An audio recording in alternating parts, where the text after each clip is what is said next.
Така, влизане в системата. Ще получите такава иконка на вашия десктоп. При стартиране най-вероятно ще имате две връзки. Ще използвате за момента системата тест, защото там може да правите всичко. Тя е тестова среда, в която може да пробвате, да грешите, каквото искате да правите.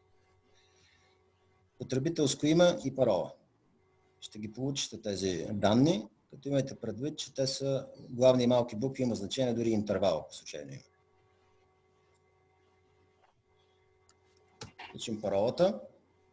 Най-бързият начин за влизане след паролата натискам 2 пъти Enter, което прави същото като с мишката. Сега ще го направя.